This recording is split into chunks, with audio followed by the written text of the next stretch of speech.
You ask Tiger to calculate. This deals with linear inequalities with one unknown. The final result is n smaller than 3/5. Let's solve it step by step. Move the negative sign from the denominator to the numerator.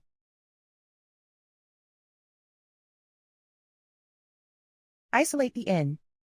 Multiply both sides by inverse fraction 2/5. Whenever you multiply or divide by a negative, reverse the inequality sign.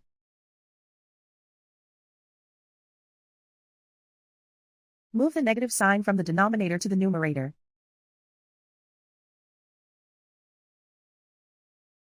Group like terms.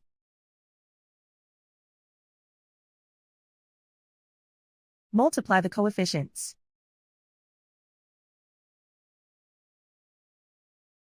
Simplify the arithmetic.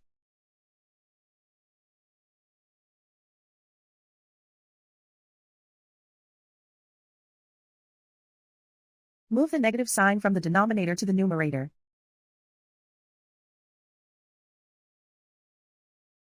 Multiply the fractions.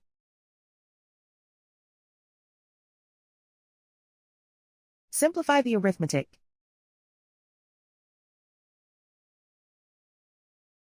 Plot the solution on a coordinate grid. And so the final result is n smaller than 3/5.